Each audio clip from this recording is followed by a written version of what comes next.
سلام سامعین، پیش خدمت ہے اس وقت آپ کے channel Elia reads and review پر مونچھ موڑنے والی کا پارٹ 5۔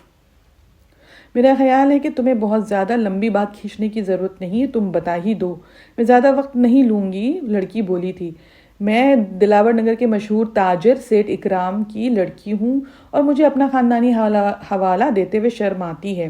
مجھے بچپن سے ہی مشن اسکول کے بورڈنگ ہاؤس میں داخل کرا دیا گیا تھا کیونکہ بچپن میں میری ماں کا سایہ میرے سر سے اٹھ گیا تھا، اور ابھی بات یہیں تک پہنچی تھی کہ اچانک کسی کمرے سے گولی چلنے کی آواز آئی تھی اور ساتھ میں ایک چیخ بھی سنائی دی تھی۔ وہ چاروں بے تحاشا اچھل پڑے تھے۔ تم یہیں ٹھہرو، فریدی نے حمید سے کہا اور باہر نکل گیا۔ یہ کیا تھا؟ لڑکی خوفزدہ آواز میں بولی تھی۔ حمید ان کو ٹٹولتی ہوئی نظروں سے دیکھ رہا تھا، لیکن ان کے چہرے پہ سوائے خوف اور حیرت کے کچھ بھی نہ تھا۔ لڑکی صوفے سے اٹھ کے کمرے کی دروازے کی طرف بڑھی تو حمید اس کے پیچھے ہو لیا، لیکن وہ یہ نہ دیکھ پایا کہ لڑکی کا ساتھی بھی اس کے پیچھے تھا اور اس کے ہاتھ میں لوہے کی ایک موٹی سی سریا تھی، اور دوسرے ہی لمحے میں حمید کی آنکھوں کے سامنے گویا پوری کہکشاں اتر آئی اور وہ لہرا کے زمین پر آ گیا۔ دوسری طرف فریدی عمارت کے مختلف حصوں میں دوڑتا پھر رہا تھا، لیکن اسے ایسی کوئی چیز نہیں ملی جس سے یہ پتہ چلتا کہ آواز کہاں سے آئی تھی۔ تبھی اس نے پائے باغ سے کسی گاڑی کے سٹارٹ ہونے کی آواز سنی۔ فریدی جھپٹ کے باہر آیا تھا۔ اوہ ارے خبردار، گولی مار دوں گا!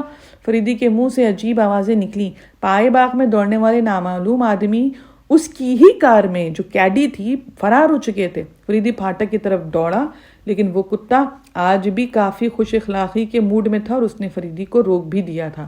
اس کی کیڈی کی عقبی روشنی بہت دور اندھیرے میں چمک رہی تھی۔ دفتن ایک خیال اس کے ذہن میں ابھرا۔ وہ بے تحاشا واپس ان کمرے میں آیا جہاں اس نے حمید کو چھوڑا تھا، اور وہاں اس نے دیکھا کہ حمید فرش پہ اوندھا پڑا تھا اور اس کی سر کی پشت سے خون بہہ رہا تھا، اور وہ خود کسی اور ہی دنیا میں تھا۔ لڑکی اور اس کا ساتھی غائب تھے۔ فریدی کی آنکھیں سرخ ہو گئی تھیں، جیسے ان میں محاورتاً نہیں حقیقتاً خون اتر آیا ہو۔ پھر حمید کو ہوش میں لانے کے لیے نہ جانے کتنے ہی عالموں سے گزرنا پڑا تھا۔ آنکھ کھلتے ہی اسے یہ محسوس کر کے حیرت نہیں ہوئی کہ وہ اپنے کمرے میں ہے، اپنی مسہری پہ اپنے ہی تکیے پہ سر رکھے لیٹا تھا۔ اس کے سر پہ پٹی بندھی تھی اور پھر اسے سارے واقعات یاد آ گئے۔ فریدی دوسرے کمرے میں شاید کسی سے بات کر رہا تھا، اور گفتگو حمید کے قیاس کے مطابق اسی واقعے کے بارے میں تھی۔ اس سے اندازہ لگا لیا کہ مجرم ہاتھ سے نکل گئے تھے۔ حمید سوچنے لگا کہ فریدی کا موڈ تو بہت خراب ہوگا۔ اب اسے اس بات کا اعتراف بھی تھا کہ جو کچھ ہوا وہ اسی کی غفلت کا نتیجہ تھا۔ اگر وہ اس کے آنسوؤں سے پگھل نہ جاتا نا تو شاید یہ نوبت نہ آتی، اور اس وقت اسے اس بات کا بھی اعتراف کرنا پڑا کہ فریدی عورت کی فطرت کے مطالعے کے معاملے میں اس پر فوقیت رکھتا تھا۔ بہرحال اب وہ یہ سوچ رہا تھا کہ فریدی کا سامنا کس طرح کرے گا، اس کے جو چوٹیلے طنز کے نشتر کس طرح برداشت کرے گا۔ ظاہر ہے کہ اس وقت وہ سخت غصے کی حالت میں ہوگا۔ وقتی طور پہ اسے کسی نہ کسی طرح موڈ میں لانا ہی پڑے گا، ورنہ شامت آنے میں دیر نہیں لگے گی، کیونکہ معاملہ ایک عورت کا تھا، اور عورت حمید کی سب سے بڑی کمزوری تھی۔ فریدی کا آدھا بجھا ہوا سگار بتا رہا تھا کہ وہ یہیں اب تک موجود تھا، اور تھوڑی دیر کے بعد وہ واقعی میں واپس کمرے میں آیا۔ حمید اچھل کے کھڑا ہو گیا تھا۔ خلاف توقع اسے زیادہ نقاہت بھی محسوس نہیں ہو رہی تھی، اور اچانک اس نے کمرے کے بیچ میں آ کے ایک عامیانہ سا رقص کا پوز بنایا اور اپنے جسم کو ٹٹولتا رہا، اور پھر ناچ کے گانے لگا۔ بڑا بے بھونڈا سا گانا تھا۔ فریدی کی سمجھ میں نہیں آیا کہ یہ ہو کیا رہا ہے۔ حمید کی سنجیدگی قائم تھی، وہ بڑے لچکیلے انداز میں ناچ رہا تھا۔ حمید حمید فریدی تحیر آمیز انداز میں چیخا تھا۔ ارے فریدی حقیقتاً بوکھلا گیا تھا۔ وہ سوچ رہا تھا کہیں اس پر چوٹ کا اثر تو نہیں۔ حمید کیا ہو گیا ہے تمہیں؟ کھینچے دل کی کمان، مارے اکھیوں کی باڑ۔ حمید نے سچ مچ فریدی کو بڑے شرمیلے انداز میں آنکھ مار دی، اور بس اس سے یہی سب سے بڑی غلطی ہو گئی۔ اگر وہ تھوڑی دیر تک فریدی کی نظروں سے اپنی نظریں بچا کے رکھتا تو شاید یہ تماشا کچھ دیر اور جاری رہ لیتا۔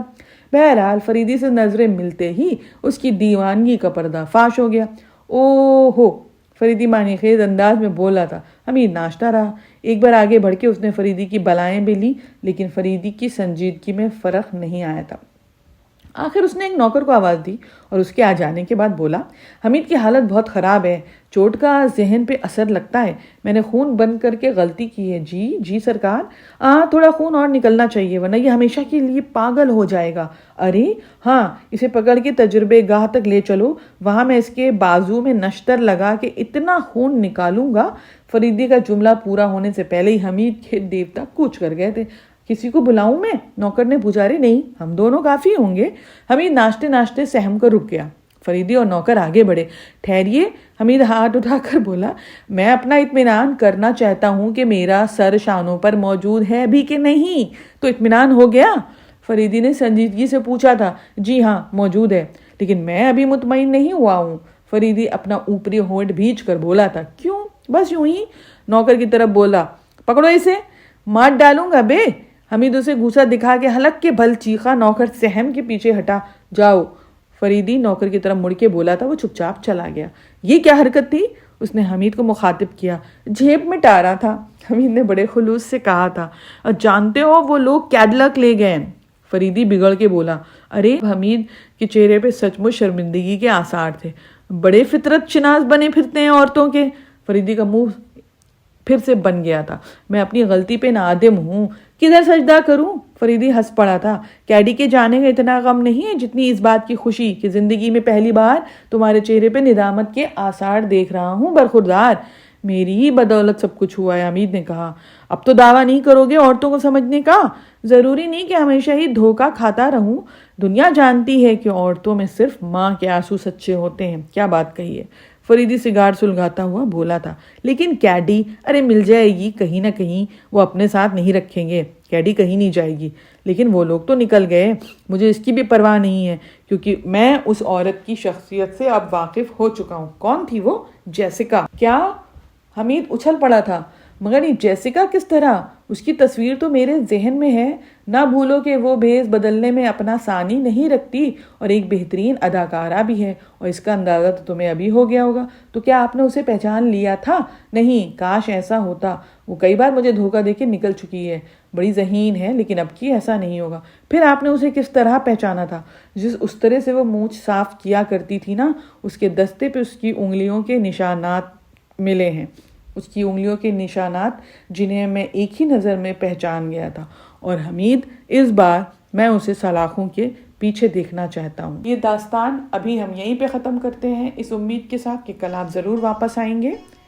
ہر ایک دن بیچ کر کے ناول کا پارٹ اپلوڈ ہوتا ہے۔ ٹائم 5 بجے ہوتا ہے، کبھی 7 بجے بھی ہو سکتا ہے، تو آپ ضرور چیک کر لیا کریں۔ نوٹیفیکیشن کا بیل آن رکھیں تاکہ آپ کو پتہ چل جائے۔ مجھے لگتا ہے آپ لوگ نوٹیفیکیشن کا بیل بند رکھتے تو پتہ ہی نہیں چلتا ہے، تو ایک بار آ کے دیکھ تو لیا کریے۔ اور اگر سبسکرائب نہیں کیا ہے تو سبسکرائب کر لیجئے۔ شکریہ۔